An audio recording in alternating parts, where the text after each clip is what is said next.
ദീപിക ദിനപത്രത്തെ ആക്രമിക്കാൻ മുന്നോട്ടിറങ്ങുന്നവർ ആര്?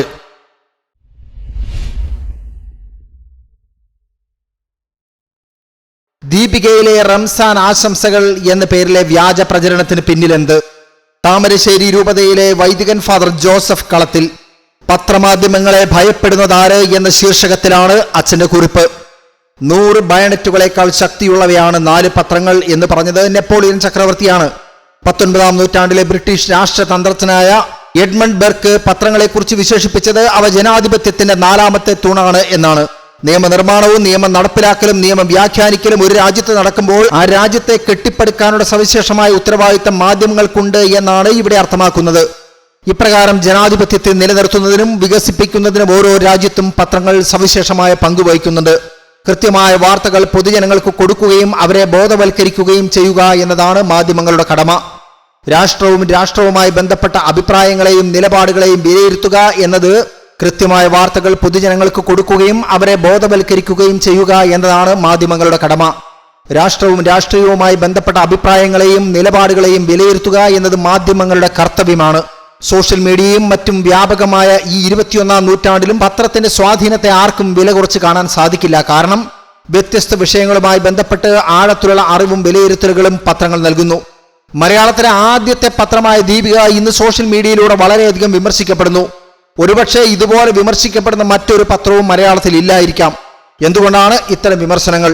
തങ്ങളുടെ രാഷ്ട്രീയ കാഴ്ചപ്പാടുകൾക്കെതിരായി നിൽക്കുന്നവരെല്ലാം ശത്രുക്കൾ എന്ന മനോഭാവത്തോടെയാണ് ദീപികയോട് ചിലരെങ്കിലും പെരുമാറുന്നത്. ദീപിക എന്ന പത്രത്തെ തകർക്കണമെന്ന ഉദ്ദേശത്തോടെ നിശിതമായി വിമർശിക്കുന്നവരെയാണ് സോഷ്യൽ മീഡിയയിൽ പലപ്പോഴും കാണുന്നത്. അതിനുവേണ്ടി പഴയകാലത്തെ ലേഖനങ്ങൾ തപ്പിയെടുത്ത് അത് സോഷ്യൽ മീഡിയയിൽ പോസ്റ്റ് ചെയ്യുകയും അതുമായി ബന്ധപ്പെട്ട കമന്റുകൾ നടത്തി ആത്മനിർവൃതി അടയുകയും ചെയ്യുന്നവരാണ് ഇക്കൂട്ടർ. ഇത് വളരെ ക്രൂരമായ ഒരു ശൈലിയാണ്. തങ്ങൾക്ക് ഒറ്റയ്ക്ക് ചെയ്യാൻ സാധിക്കാത്ത ഒട്ടേറെ കാര്യങ്ങൾ കഴിഞ്ഞ 100-ലേറെ വർഷങ്ങളായി പൊതുസമൂഹത്തിൽ ചെയ്തുകൊണ്ടിരിക്കുന്ന ഒരു പൊതുസ്ഥാപനത്തിനെതിരെയാണ് തങ്ങൾ വിദ്വേഷത്തിന് വിഷം വമിപ്പിക്കുന്നത് എന്ന് ഇക്കൂട്ടർ ചിന്തിക്കുന്നുണ്ടോ? തങ്ങളുടെ രാഷ്ട്രീയ കാഴ്ചപ്പാടുകൾക്ക് കീഴിൽ നിൽക്കാത്ത എല്ലാത്തിനെയും നശിപ്പിക്കണം എന്ന മനോഭാവം വിനാശകരമാണ്. ജാഗ്രതയുള്ള ഒരു സമൂഹം ഇതിനെ തള്ളിക്കളയുക തന്നെ ചെയ്യും. ഒരു കാലഘട്ടത്തിൽ ദീപികയ്ക്ക് പ്രതിസന്ധി ഉണ്ടായിരുന്നു എന്നത് വാസ്തവമാണ്. ഒരു വ്യക്തിയോ പ്രസ്ഥാനമോ പ്രതിസന്ധികളിൽ അകപ്പെടുക എന്നത് സ്വാഭാവികമാണ്. എന്നാൽ ആ പ്രതിസന്ധികളെ ഈ പത്രം അതിജീവിച്ചു എന്നത് അതിലേറെ വാസ്തവമാണ്. പ്രതിസന്ധികളെ അംഗീകരിക്കാതിരിക്കലും കഴിഞ്ഞുപോയ പ്രതിസന്ധികളെ വീണ്ടും ഉയർത്തിക്കൊണ്ടുവരുന്നതും ധാർഷ്ട്യത്തിന്റെ ശൈലിയാണ്. ദീപിക വീണ്ടും തകർച്ചയിലാകാൻ ആഗ്രഹിക്കുന്നവരുടെ ലക്ഷ്യങ്ങൾ മറ്റു പലതുമാണ്.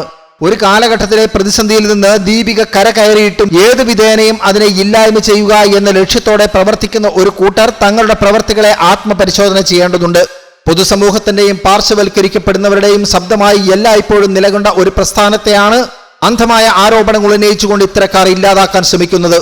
ദീപികയുടെ ഒരു കാലഘട്ടത്തിലെ പ്രതിസന്ധിയെ ഇന്ന് ആഘോഷിക്കുന്നവർ അക്കാലത്തെ പ്രതിസന്ധിയിൽ തങ്ങൾ എന്ത് നിലപാട് സ്വീകരിച്ചു എന്നതും ആത്മപരിശോധന ചെയ്യേണ്ടതാണ്. ദീപികയുമായി ബന്ധപ്പെട്ട വില കുറഞ്ഞ കമന്റുകളും വ്യാജ പ്രചരണങ്ങളും മറുപടി അർഹിക്കുന്നില്ലാത്തതാണ്. ഈ നാളുകളിലെ ഒരു വ്യാജ പ്രചരണമാണ് റംസാൻ ആശംസകൾ നൽകിയ ദീപിക ഈസ്റ്റർ ആശംസ നൽകിയിട്ടില്ല എന്നത്. ഈസ്റ്റർ ദിനത്തിൽ ദീപികയ്ക്ക് 2 പ്രധാന പേജുകൾ ഉണ്ടായിരുന്നു എന്നും അതിൽ ഒരു പേജിൽ ദീപിക ഈസ്റ്റർ ആശംസകൾ നൽകിയിരുന്നു എന്നതും മറച്ചു പിടിച്ചുകൊണ്ടാണ് ഇത്തരത്തിലുള്ള ലജ്ജാകരമായ പ്രചാരവേലകൾ പലരും ചെയ്യുന്നത്. മറ്റൊരു പ്രചാരണമാണ് ചില സംഭവങ്ങളിൽ കുറ്റവാളികളായവരുടെ പേര് ദീപിക പത്രത്തിൽ പറഞ്ഞിട്ടില്ല എന്നത്. ഇക്കാര്യത്തിൽ വീഴ്ച ഉണ്ടായിട്ടുണ്ടോ എന്ന കാര്യം തീർച്ചയായും മാനേജ്മെന്റ് പരിശോധിക്കേണ്ടതാണ്. എന്നാൽ ഇത്തരം സംഭവങ്ങളുടെ പേരിൽ ദീപികയെ ആക്രമിക്കാൻ മുന്നോട്ടിറങ്ങുന്നവർ ഓർക്കേണ്ട ഒരു കാര്യമുണ്ട്. ഇക്കഴിഞ്ഞ വർഷങ്ങളിൽ ജനങ്ങളുമായി പ്രത്യേകിച്ച് പാർശ്വവൽക്കരിക്കപ്പെടുന്നവരുമായി ബന്ധപ്പെട്ട വിഷയങ്ങളിൽ എത്ര പത്രങ്ങൾ വിഷയാധിഷ്ഠിതമായി കാര്യങ്ങൾ ചർച്ച ചെയ്തിട്ടുണ്ട്. 2011-12 കാലഘട്ടങ്ങളിൽ കർഷകരുമായി ബന്ധപ്പെട്ട ഗാഡ്ഗിൽ കസ്തൂരിരംഗൻ റിപ്പോർട്ടുകൾ വന്നപ്പോൾ അവയിലെ കർഷക വിരുദ്ധതയെക്കുറിച്ച് മൗനം പാലിച്ച മാധ്യമങ്ങൾ ഇവരെയുണ്ട്. ദീപിക മാത്രമാണ് അക്കാലത്ത് കർഷകർക്ക് വേണ്ടി ശബ്ദിച്ചത്. കേരളത്തിലെ സ്പെഷ്യൽ സ്കൂൾ അധ്യാപകർക്ക് ന്യായമായ ശമ്പളം ലഭിക്കാതിരുന്ന സാഹചര്യത്തിൽ അവർക്ക് വേണ്ടി മാത്രം ഏറ്റവും അധികം ശബ്ദമുയർത്തിയ പത്രം ദീപികയാണ്. ന്യൂനപക്ഷ സ്കോളർഷിപ്പുകളിലെ അനീതിപരമായ 80:20 അനുപാതം, EWSുമായി ബന്ധപ്പെട്ട അനീതിപരമായ കാര്യങ്ങൾ തുടങ്ങിയവയുമായി ബന്ധപ്പെട്ട് ദീപിക കൈക്കൊണ്ട നിലപാടുകൾ ചരിത്രപരമാണ്. 2006 കേരളത്തിലെ കമ്മ്യൂണിസ്റ്റ് സർക്കാർ കൊണ്ടുവന്ന സ്വാശ്രയ നിയമത്തിലെയും അതിനു മുൻപ് 2004 UDF സർക്കാർ കൊണ്ടുവന്ന സ്വാശ്രയ ബില്ലിലെയും അനീതിപരമായ കാര്യങ്ങൾ ചൂണ്ടിക്കാണിച്ച ഒരേ ഒരു പത്രം ദീപികയാണ്. 2013-15 കാലഘട്ടങ്ങളിൽ IS തീവ്രവാദികൾ പശ്ചിമേഷ്യയിൽ ക്രൈസ്തവർക്കെതിരെ ആക്രമണം അഴിച്ചുവിട്ടപ്പോൾ അക്കാലത്ത് മലയാള മാധ്യമങ്ങൾ ഈ വാർത്തകൾ മൂടിവെക്കുന്നതിനെക്കുറിച്ച് ആർച്ച് ബിഷപ്പ് മാർ ജോസഫ് പൗവത്തിൽ ലേഖനത്തിലൂടെ ചൂണ്ടിക്കാണിച്ചതും ദീപികയിലൂടെ ആയിരുന്നു. കേരള സമൂഹത്തിൽ പിടിമുറുക്കുന്ന പ്രണയക്കെണികളെക്കുറിച്ചും ചതികളെക്കുറിച്ചും ദീപികയിൽ തുടർച്ചയായി ലേഖനങ്ങൾ വന്നത് ഇപ്രകാരം അന്ധമായി വിമർശിക്കുന്നവർ ഒരിക്കലും കണ്ടിട്ടുണ്ടാവില്ല. അന്ധമായ ദീപിക വിരോധം ആർക്കും ഭൂഷണമല്ല. താൽക്കാലിക രാഷ്ട്രീയ ലാഭത്തിനു വേണ്ടി തലമുറകൾക്ക് മാർഗദർശിയായി നിന്ന ഒരു പത്രത്തെ അടച്ചാക്ഷേപിക്കുന്നത് നിർഭാഗ്യകരമാണ്. ഒരു പത്രം എപ്പോഴും വിഷയാധിഷ്ഠിതമായി തൂലിക ചലിപ്പിക്കേണ്ട ഒന്നാണ്. പഴമയെക്കുറിച്ചുള്ള കേവല സ്മരണകളിലോ ഭാവിയെക്കുറിച്ചുള്ള സ്വപ്നാടനങ്ങളിലോ മയങ്ങി നിൽക്കേണ്ടവയല്ല പത്രങ്ങൾ. തീർച്ചയായും അവ വർത്തമാനകാലത്തെ ജനങ്ങളെ അഭിസംബോധന ചെയ്യേണ്ടതാണ്. കഴിഞ്ഞ 140 വർഷമായി ദീപിക എന്ന പത്രം കേരള സമൂഹത്തിന് ചെയ്തുകൊണ്ടിരിക്കുന്ന നന്മകളെയോ ഇടപെടലുകളെയോ നോക്കിക്കാണാതെ അതിനെ എങ്ങനെയെങ്കിലും തകർക്കുക എന്ന ഉദ്ദേശത്തോടെയുള്ള പ്രചാരണ വേലകൾ നിർഭാഗ്യകരമാണ്.